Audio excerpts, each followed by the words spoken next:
If we didn't know it already, there is no longer any middle ground. Some of the American left are undoubtedly well-meaning people, but their ideology is pure evil.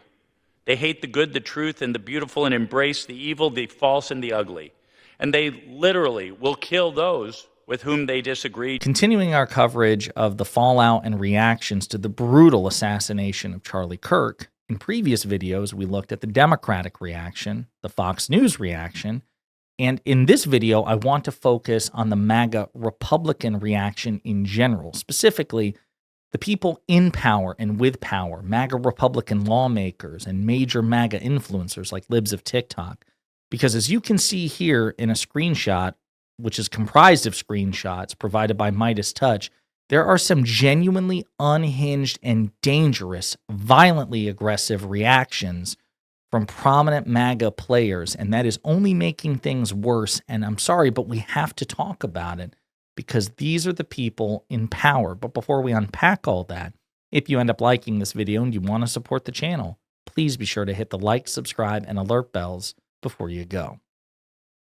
All right, friends, the MAGA movement is in power. They control the White House. They control the House of Representatives. They control the United States Senate. There's a 6-3 conservative supermajority on the Supreme Court of the United States. Republicans control a majority of state legislatures, and they dominate media, both mainstream and alternate. Fox News dominates mainstream, and they are effectively the propaganda arm of the Republican Party. Tim Pool, Steve Bannon, Steven Crowder. I mean, these are Ben Shapiro, Michael Knowles. These are dominant players in alternative media as well. Megyn Kelly. And so what they say really matters. It carries a lot of disproportionate weight. So let's take a look at this. Midas Touch put this together. Deeply disturbing rhetoric is spreading from influential MAGA figures, including the President of the United States and the owner of this site. They have no idea who the shooter is, and many of these same people mock Democrats when they were victims of political violence in the past. In moments like this, we should be lowering the temperature and finding our shared humanity, not fueling more hatred and violence. So you have libs. We're going to look at some specific examples, but let's take a look at the screenshots here. You have "This is War" by Libs of TikTok. You have "The Democrat Party must be classified as a domestic terror organization, and their members and leaders must be treated accordingly. Enough is enough," says Joey Manarino. Libs of TikTok says it's war. Charlie Kirk getting shot and is a shot heard around the country. "I'm ready for civil war. You want to fight and you're going to get it." Sean Davis says, "When Democrats lose elections, they couldn't steal. They murder the people they were unable to defeat." Gunther Eagleman, "They've declared war."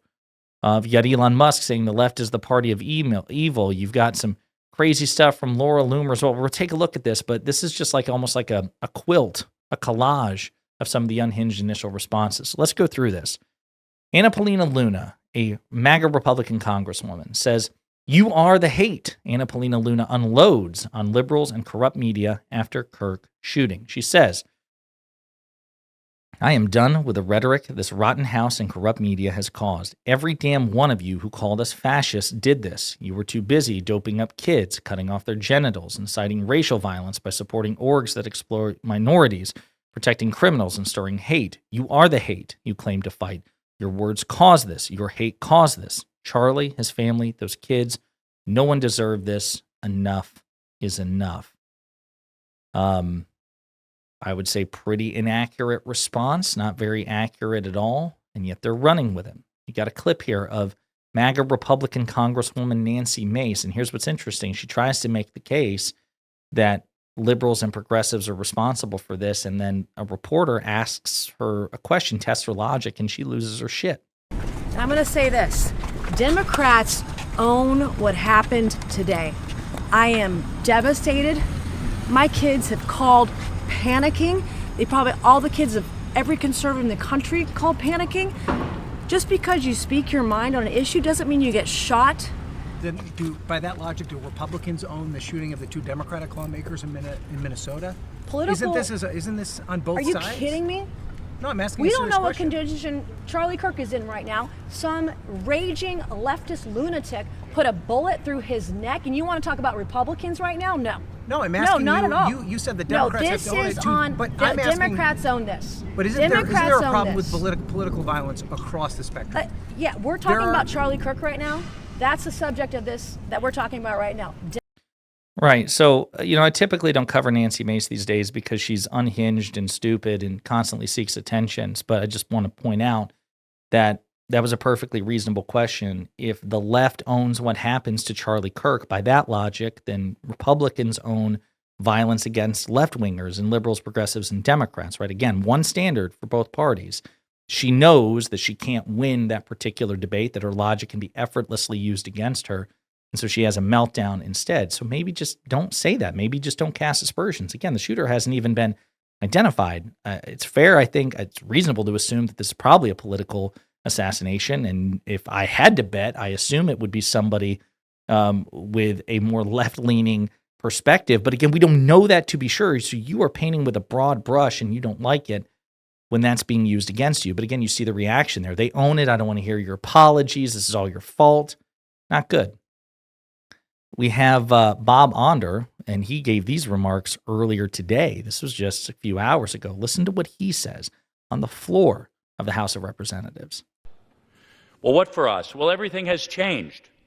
If we didn't know it already, there is no longer any middle ground. Some of the American left are undoubtedly well-meaning people, but their ideology is pure evil. They hate the good, the truth, and the beautiful, and embrace the evil, the false, and the ugly. And they literally will kill those with whom they disagree, just as their predecessor leftists Marx and Stalin and Lenin and Pol Pot and Fidel Castro did. We must know that. That was unhinged. So the Bosil grant is, I'm sure there are some people on the left who are well-meaning, but they're all evil. They're well-meaning evil. They're terrible. They suck. Imagine a member of the Democratic Party standing on the floor of the House of Representatives and painting with such a broad brush about the Republican Party or the right in general. Imagine how that guy would have reacted, rightly so. I mean, I remember when President Biden spoke at Independence Hall in 2022, I believe it was that infamous, blue and red speech in front of Independence Hall, and conservatives freaked out about it. He actually went out of his way to say, I don't disagree, with all Republicans, not even a majority of Republicans. Like, he went out to qualify that, he had beef with a minority that he called the Maga Republican extremists. And Republicans lost their shit about that speech. What do you mean you're calling all Republicans pieces of shit? No, as a matter of fact, he went out of his way to make it very clear that's not what he meant. That speech that you just heard from Onder is way worse than that. And he feels comfortable giving it on the floor of the House. Not good. Here's another clip. It has gone way too far. Political violence is never the answer. It is never the solution. And what we are finding is that when you do have those strong conservative voices speaking truth to power, you will find that when the left can no longer debate it, they can't deny the truth, the only way they can silence those voices is through violence. That's how Charlie met his end yesterday. He will be forever remembered, not only by those of us on the right, but also by an entire generation of young students, young men and women. So that is Joni Ernst, a Republican senator from Iowa, again blaming the left. We don't know that that's necessarily necessarily the case, excuse me. For you to cast aspersions, paint with such a broad brush, again, I mean, how would Ernst react if a Democratic senator were to respond likewise, given the assassinations of that Minnesota Democratic speaker and her husband? She'd probably be offended, right? But of course, Joni Ernst has said some wildly unhinged shit over the past few months. This is the woman who said in response to people losing their health care, well, we all die someday. And then she doubled down on it. And she's reportedly not running for re-election. So there's that. There's also people outside of office, people who, I say people in power and people with power. They both have power, but it's a handy turn of phrase to distinguish somebody like Joni Ernst or Nancy Mace or Anna Paulina Luna from Laura Loomer. Laura Loomer is not an elected official, but she's incredibly influential. She's basically Donald Trump's HR director. She's been doing a lot of hiring and firing in the White House. This is what she said. It's time for the Trump administration to shut down, defund, and prosecute every single leftist organization. If Charlie Kirk dies from his injuries, his life cannot be in vain. We must shut these lunatic leftists down once and for all. The left is another national security threat. Not specific leftists, not like a specific group, not like, I don't know, the Black Panthers or, Black Lives Matter, like whatever it is that she thinks it is, or she thinks just the left in general, like 50% of this country, national security threat. Mark Forney said, Charlie Kirk being assassinated is the American Reichstag fire. It's time for a complete crackdown on the left. Every Democratic politician must be arrested and the party banned under RICO. Every libtard commentator, I guess that's me, hi Matt, must be shut down. Stochastic terrorism, he says, they caused this. And I will note that this has 32,000 likes. So again, it went viral. This is a viral sentiment on the right. The Reichstag fire, by the way, was happened in the early 30s in Germany. The Reichstag was basically the parliament building for the Germans. And there was a mysterious fire that broke out. And the Nazis blamed their political opponents, blamed communists. And they use it as a way to crack down and achieve more power. And many historians believe that perhaps the Reichstag fire was actually set by the Nazis as a pretext to gain power. So it's really interesting that you would call this the Reichstag fire from the right when it's like, are you saying it's just a thin pretext for you to crush your political opponents? And again, not like a random account. That sentiment went viral. Food for thought. Charlie won the debate and they shot him for it. The debate is over. Trump should have every Antifa or BLM organizer he can find in leg irons by the time the sun sets tomorrow. 24,000 likes. Again, a viral sentiment. This one was kind of surprising because this guy is kind of known as for being a reasonable, Trump critic, principled conservative. His name is Eric Erickson. He's, of course, had some unhinged notions recently, like his wife has stage 4 cancer and she relies on the COVID vaccine to help save her from COVID. And of course, the Trump administration, thanks to RFK Jr., is cracking down, making it harder to get the COVID vaccine. And Eric Erickson went public and said, you guys are fucking my wife over. Like, you're screwing her. She needs this vaccine, and now she can't get it. And there was a lot of sympathy and empathy for Eric Erickson. But then he puts out a video where he blames the Biden administration for RFK Jr. They're like, if not for the arrogance of the Biden administration, RFK Jr. wouldn't be here. Like, no, asshole. This is your fault. This is your side's fault. This is your party's fault that RFK Jr. is in a position to so screw over your wife.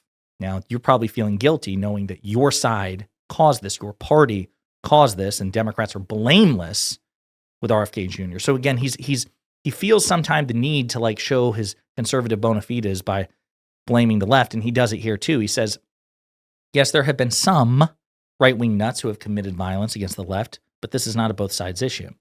This is about one side, the side that data says is most mentally unwell people, constantly using the platforms of the press and the politicians to decry their opponents as Nazis, racists, fascists, bigots, and authoritarians out to destroy the country. This is about the warriors on CNN, MSNBC, NPR, who claim the right wing is rolling back rights and Trump is an authoritarian. They are, and he is. This is about the Democratic politicians who call for fighting fire with fire. This is about the left-wing activists who have cheered on violence. This is about the left-wing politicians who have championed violence for trans rights, made excuses for violence, etc. This is about those on the left who said tax cuts would get people killed, net neutrality would get people killed, and medical reform would get people killed. This is about those in the press and the left who say, even this week, falsely said the Supreme Court had given Trump permission to deport people just based on their ethnicity, which is a lie. There are crazy and violent people on both sides, but only one side has the mainstream media, politicians, Hollywood celebrities, and more fueling the madness and poisoning the minds of activists on the left. They were just the beginning. It's getting worse. Yep, a crazy guy in Minnesota killed 2 Democratic politicians, but there were 2 assassination attempts on Trump. 2 Israeli embassy workers were killed. A CEO was killed, and kids at multiple Christian schools were murdered.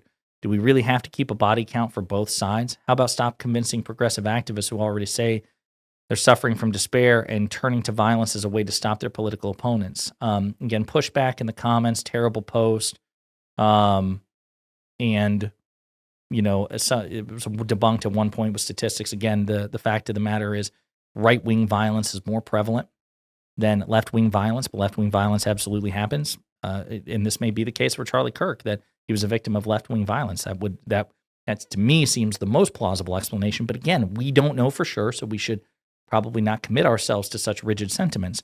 Either way, the violence against Charlie Kirk should be condemned. We've condemned it here. But that was an unhinged response from Eric Erickson. It belies the statistics, it belies the facts, it belies the propensity of violence on either side. I've been quoting today from a Zateo article written by Mehdi Hassan, going through very recent high-profile acts of violence by prominent Trump supporters. And I'll close with this. I want to give you a little compilation, which includes Alex Jones, of, again, the kind of MAGA reaction here. We're in a war. The left has been saying put a bullseye on Trump, a bullseye on his supporters. Charlie Kirk's a casualty of war. We're in this country. We are. They are at war with us. Whether we want to accept it or not, they are at war with us. So these, again, are some of the most influential and powerful right-wingers in the country, both in and out of office. And this is how they're reacting. It's a far cry from what we heard from Democratic politicians in the aftermath of the shooting of those two Democratic lawmakers in Minnesota. At a time when we stand precariously on a precipice of violence, we need leaders on both sides of the aisle. It doesn't matter if it's violence against Democrats or violence against Republicans, to try to de-escalate.